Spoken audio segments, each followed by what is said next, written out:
Graphing piecewise functions. Previously, I gave you a piecewise function and we worked with how to evaluate them. Now, we're interested in being able to graph a piecewise function. So, since piecewise functions are defined in pieces or parts, we'll graph them in parts. And so, there's only a couple of steps. But first, let's go ahead and break down the components of a piecewise function. Take a look at exercise 1. We have f of x equals to x squared minus 2 when x is less than 1. So the bit on the left we call is the rule or the equation that we use. And then the bit on the right is when to use the rule. And this is important to keep in mind, because if you take a look at the when to use portions, notice that when x is less than 1, we use one equation, and when x is greater than 1, we use a different equation. And so what's happening is the rules change when x is 1. And so what I like to do is I like to draw a boundary line, which is a highlighted line going up and down. So if you take a look at the graph, there's x is 1, and then I'll draw my line going up and down. And so we always draw a boundary line wherever you see x surrounded by a number. So that's our first step. Draw boundary line. And this is my own vocabulary. You won't see it from other teachers. And this marks the parts where the rules change. Now, our second step is to label the correct equation for each part. So what I mean by that is, when do we use x squared minus 2? We use that when x is a number that is small. So when do we use x squared minus 2? Well, we use it when x is a number that's smaller than 1. On the number line, that means the x values that are to the left of the boundary. And so I'll label x squared minus 2 on the above the graph on the left portion. And then the next equation is negative 2x plus 4. When do we use that? Well, we use it when x is greater than or equal to 1, which is numbers that are to the right of the boundary line. So I'll write negative 2x plus 4 on the right portion of the graph. Now, this is really helpful because all we have to do when we're graphing piecewise functions is to make a table for each equation. And so, in red, we have x, and then we have f of x, or y, is equal to x squared minus 2. The key is to figure out what points to use. And this is why I labeled the portions above the graph. Because I'm going to require that you have to have 3 points, and the boundary must always be one of the points.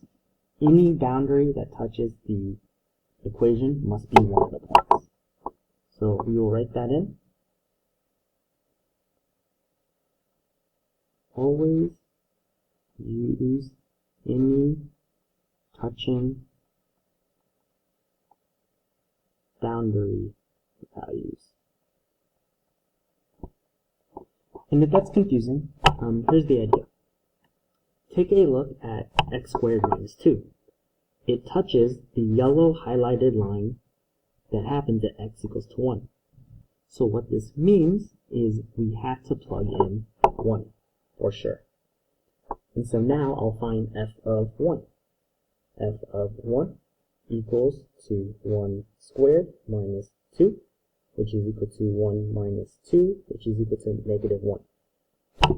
And so we have when x is 1, y is negative 1. So I will plot that on the graph. However, notice that my circle is not filled in.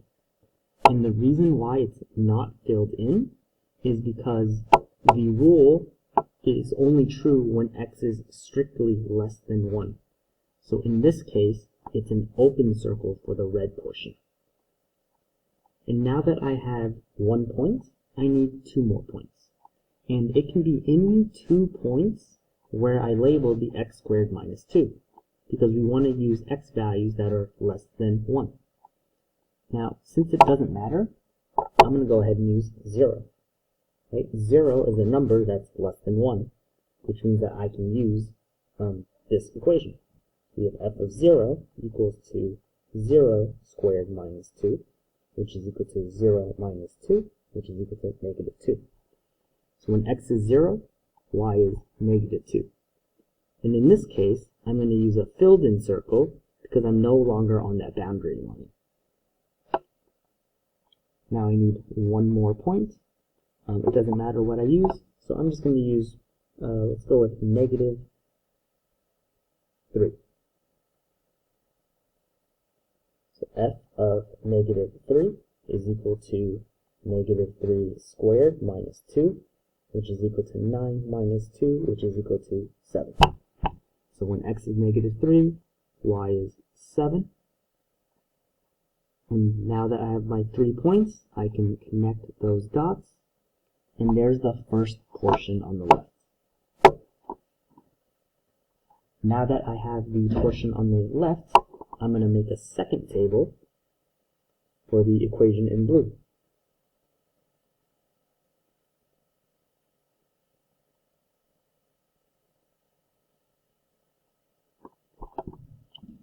Now, just like before, I need 3 points, and since the blue equation touches the yellow boundary, I have to plug x equals to 1 in.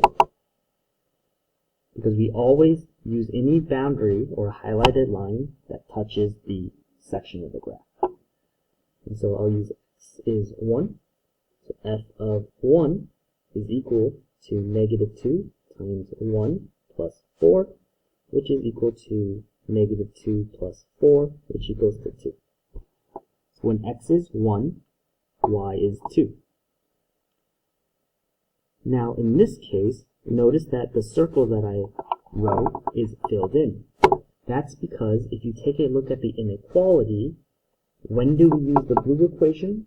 When x is greater than or equal to 1. In this case, since 1 is equal to 1, we do want to fill it in for the blue graph. Now that I have 1 point, we need 2 more. So I'm going to go ahead and use 2. F of 2 is equal to negative 2 times 2 plus 4. This will be equal to this will be equal to negative 4 plus 4, which equals to 0. So when x is 2, y is 0. And then I need another one. Let's go ahead and go with 4. F of 4 is equal to negative 2 times 4 plus 4, which is equal to negative 8 plus 4, which is equal to negative 4. So when x is 4, y is negative 4. Connect my 3 dots. Don't forget the arrow. And there is our piecewise function. Now, the domain for this function, notice that if you hold your pencil up and down, start from the left and sweep your way towards the right, we touch an arrow that goes up and to the left, and so the domain for this problem is going to be negative infinity. And then moving our way towards the right, it looks like there's a gap, but there actually isn't, because we will always be touching the graph until we hit a rightwards arrow, and so the domain goes to positive infinity. And then for the range, if you hold your pencil left and right, starting from the bottom, sweeping upwards, we will touch an arrow going downwards, which means the range starts at negative infinity. And then moving our pencil upwards, we're always going to be touching the graph until we hit that upwards arrow, which means our range goes up to positive infinity. Now, to recap the piecewise function, if you look at the function, the right portion of the function, you'll see the inequalities. X is greater than a number, or X is less than some number. Whatever numbers are there, you draw your boundary lines. Once you draw your boundary lines, this splits the graph into multiple sections. We want to label the equation above the correct section, because then that helps us figure out what points to use for our table. The table must have 3 points at a minimum, and any boundary line touching that section has to go into the table. So for this problem, because the boundary line was at x equals to 1, I had to plug that into the red equation, x squared minus 2, and I also had to plug it into the blue equation, negative 2x plus 4. Something that you will probably forget, but is really important, is all boundary lines will have, you need to double check whether the circles are supposed to be filled in or not filled in. And that comes down to the inequality. Does the inequality have the equals part or not? Notice that in red, x is strictly less than 1. It does not have the equals part, so that's why the red graph is not filled in. The blue equation has x is greater than or equal to 1. It has the equals part, and so we do fill in the circle on that boundary line. Now, let's go ahead and move on to our second example. This one isn't too much more difficult, it's just there are 3 equations, and so there will be 3 sections. So our first step is to draw our boundaries. Okay, so taking a look at the right portion, where do the rules change? The rules change at negative 2. So I draw a boundary line at x equals to negative 2. And then it also changes at positive 2.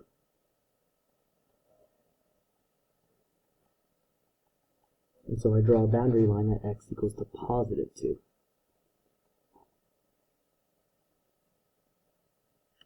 Okay, where do I use 2x plus 8?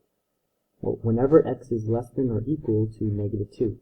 So that's going to be to the left of negative 2. So I'll write 2x plus 8 in the leftmost section. Then when do I use x squared minus 2? Well, between negative 2 and positive 2, which happens in the middle section. So that's going to be x squared minus 2. And then lastly, we have 3.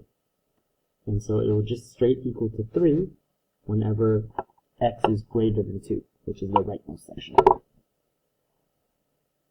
Now from here, we can make our 3 tables. We have x, and then we have 2x plus 8. So first of all, remember that we have to use boundary points. So the red equation touches the boundary of negative 2, so we absolutely have to plug in negative 2. So this is going to be 2 times negative 2 plus 8, which is equal to negative 4 plus 8, which equals to 4. So when x is negative 2, y is going to be 4. Now think to yourself, should this circle be filled in or not filled in? Well, looking at the problem, notice that the inequality does have the equals part, and so we do want to fill it in for the red equation. And now I need 2 more points in the same section as where we wrote the red equation. So negative 3 is certainly in that section, so we'll use negative 3. So 2 times negative 3 plus 8 is equal to negative 6 plus 8, which is equal to 2. So when x is negative 3, y is equal to 2. And then we need another point also in that leftmost section, so I'll use x equals to negative 4. So 2 times negative 4 plus 8 is equal to negative 8 plus 8, which is equal to 0. And now that I have 3 points, I will connect the dots, not forgetting the arrows. Okay, next up, we'll do a table for the blue equation that's in the middle.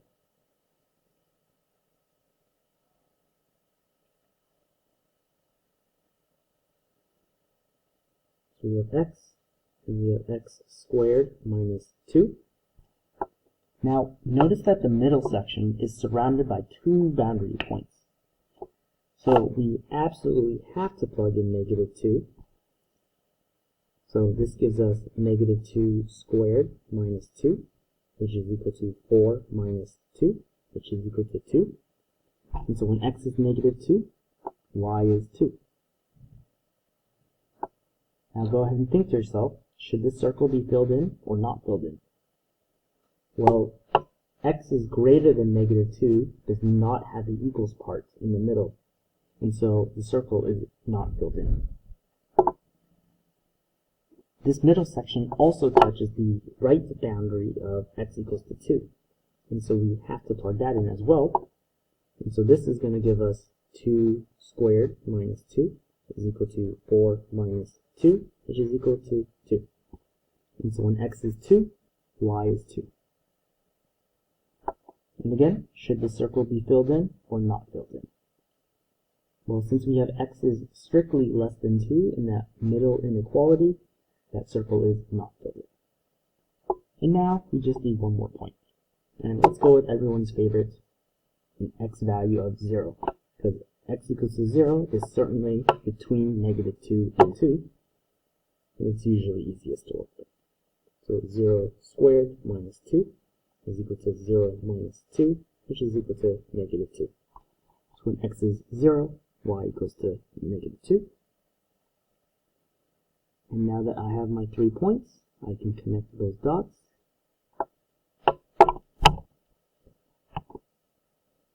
And then lastly, we have f of x equals to 3, when x is bigger than or equal to -2. This one's a little silly, but we'll bear with me. So we have x, we have f of x is equal to 3. Now this rightmost section touches the boundary line of 2, so we have to plug in 2. But what is this equation saying? It's saying that it doesn't matter what x is, the answer is going to be 3. And so the answer is just 3. Now we need 2 more points. Let's go ahead and plug in. Let's go ahead and graph this first. So when x is 2, y is 3. Now should this circle be filled in or not filled in? Well, in this case, the inequality x is greater than or equals to 2 does have the equals part, and so we do want to fill it in.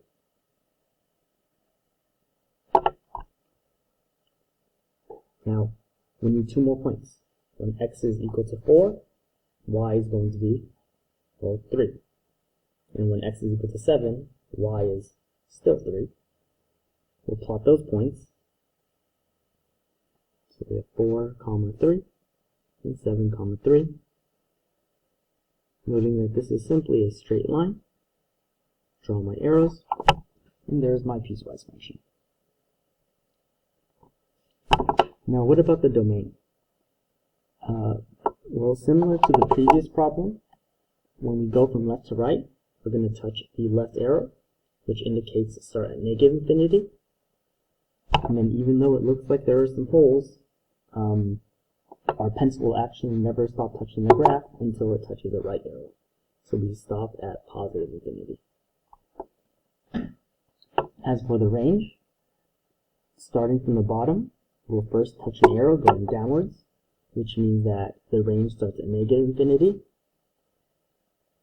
And then in this case, as we move our pencil towards the top, if you physically do it, you'll see that we will not stop touching the graph until we hit that 4. And then in this case, because the 4 is filled in, we do want to include it, so we use a bracket. And that's it for piecewise functions. Either you're going to be given a problem that has 2 parts, or you'll be given a problem that has 3 parts. And the steps are ultimately the same. Draw boundary lines by looking at the inequalities, and wherever you see a number, draw the boundary line, then label the correct equation over each part. From there, we're going to make a table for each equation that requires 3 points, and you absolutely have to plug in the boundary points into any equation, and then remember to either fill in the circle or not fill in the circle.